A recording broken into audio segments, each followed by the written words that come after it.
Love portions தான் நல்லா இருந்தது. காமெடியும் நல்லா ஒர்க் ஆச்சு. காமெடி ஃபர்ஸ்ட் ஹாஃப்லேயும் சரி, செகண்ட் ஹாஃப்லேயும் சரி. முந்தா நேற்று ஒரு படம் வந்து பார்த்தேன். அது இப்போ மொத்தமாக க்ளோஸ் பண்ணி இதை போட்டிருக்காங்கன்னா, அதாவது சமீபத்தில் பார்த்த டாக்ஸிக்கு மகுடம் இதெல்லாம் கொஞ்சம் மொக்கையாக இருந்துச்சு. இது நல்லா இருக்கு. ஏன்னா நயன்தாரா சமீபத்தில் பார்த்த படம் வந்து டாக்ஸிக்கு, பேட்ரியட்னு ஒரு மோகன்லால் படத்தெல்லாம் பெரிய ஆக்டிங்லாம் இல்லை. இது ரொம்ப நாளைக்கு அப்புறம் நயன்தாராவுக்கே ஒரு நல்ல நடிப்பு. கவின் நல்லா நடிச்சிருக்கிறாங்க. இந்த படம் எல்லாருக்கும் பிடிக்கிற மாதிரி தான் இருக்குது, குறை சொல்கிற மாதிரி இல்லை. ஏன்னா சமீபத்தில் நான் பார்த்த படங்கள் இனிமேல் கொஞ்ச நாளைக்கு தமிழ் படமே பார்க்கக்கூடாது.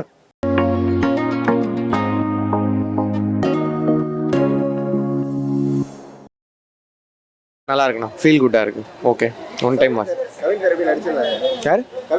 யார் நல்லா அடிச்சிருந்தார். நல்லா அடிச்சிருந்தார். காமெடி எலமெண்ட்ஸ் அவர் கூட இருந்துச்சு. எமோஷனல் நல்லா ஒர்க் அவுட் பண்ணியிருந்திருக்காங்க. நல்லா இருக்கு. அது நல்லா ஒர்க் ஆயிருக்கு. நல்லா இருக்கு.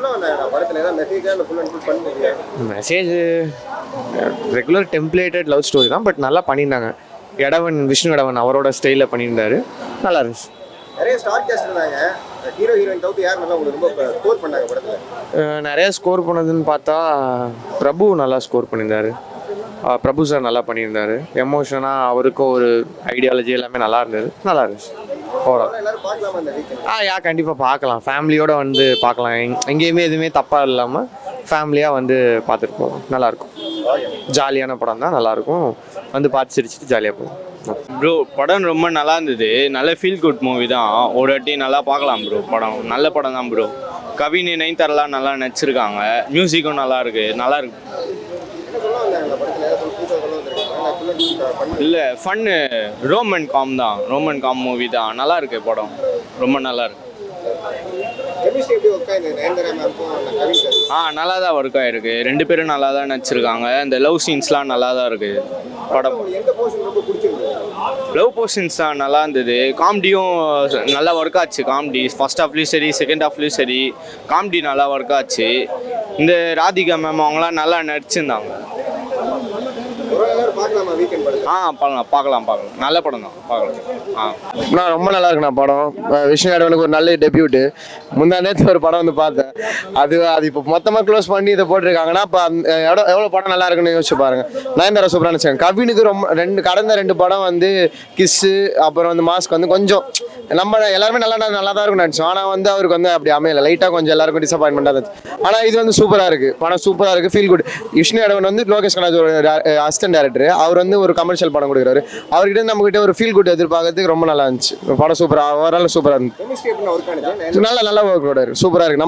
நம்ம நினச்சிருப்போம் நயன்தாரா வந்து தனுஷ் கூட பார்த்துருப்போம், சிம்பு கூட பார்த்துருப்போம், விஜய் கூட பார்த்துருப்போம், கவின் கூட எப்படி இருக்கும்னு நினச்சி. ஆனால் சூப்பராக ஒர்க் அவுட் ஆயிருக்கு. கெமிஸ்ட்ரி எல்லாமே நல்லா இருக்கு படத்தில்.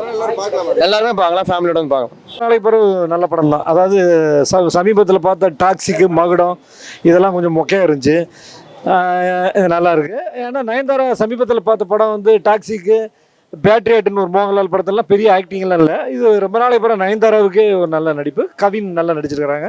படத்தில் இன்னொரு பெரிய ப்ளஸ்னால் ஸ்டார் காஸ்ட் எல்லாமே சூப்பராக இருக்குது. கவின் ஆகட்டும், நயன்தாரா ஆகட்டும், பிரபு ஆகட்டும், சுஹாசினி ஆகட்டும், ராதிகா மேடம் ஆகட்டும், பாக்கியராஜ் சார் ஆகட்டும், ஆதித்யா கதிர், இப்படி வந்து ஸ்டார் காஸ்ட் ரொம்ப பிரமாதப்படுத்தியிருக்காங்க. நயன்தாராவே தயாரிச்சிருக்கிறாங்க. டைரக்டர் வந்து புது டைரக்டர் போல இருக்கு.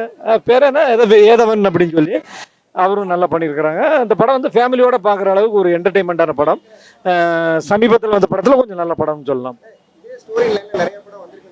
இல்லை, அது என்னன்னா, காதல்ங்கிறது சரிகம பதனி மாதிரி தான். 7 விஷயம்தான். லவ் பண்ணுவான், லவ் சொல்லாமல் இருப்பான். அப்புறம் அதுங்கிறது அந்த காலத்துலேருந்து வந்திருக்கு. எம்ஜிஆர் படத்துலேருந்து வந்திருக்கு. அதை கொஞ்சம் வெரைட்டியாக சொல்லியிருக்காங்க. ஒன்றும் அதாவது பெரிய எக்ஸ்பெக்டேஷன் இல்லாமல் ஒரு தடவை உட்காந்து பார்த்தீங்கன்னா இந்த படம் எல்லாருக்கும் பிடிக்கிற மாதிரி தான் இருக்குது, குறை சொல்கிற மாதிரி இல்லை. ஏன்னா சமீபத்தில் நான் பார்த்த படங்கள் இனிமேல் கொஞ்ச நாளைக்கு தமிழ் படமே பார்க்கக்கூடாது. நெட்ஃப்ளிக்ஸில் இங்கிலீஷ் படம் தான் பார்க்க நினச்சேன். சரி வந்து பார்த்தேன். நல்லாயிருக்கு. ஒன்றும் பிரச்சனை இல்லை. அதாவது 2 மணி நேரம் 20 நிமிஷம் ஓடுற படத்தில் பெரிய மெசேஜ் சொல்கிறாங்களோ இல்லையோ, போர் அடிக்காமல் இருந்தாலே போதும். ஏன்னா புதுசாக எந்த ஒரு சீனும் வந்து இப்போ வர்ற எந்த படத்துலையும் சொல்ல மாட்டாங்க. போர் அடிக்காமல் மக்களை என்டர்டெயின்மெண்ட் பண்ணாலே போதும். நல்ல சிறப்பான படம். எனக்கு ரொம்ப பிடிச்சிருக்கு. மக்கள் தியேட்டரில் வந்து பாருங்கள்.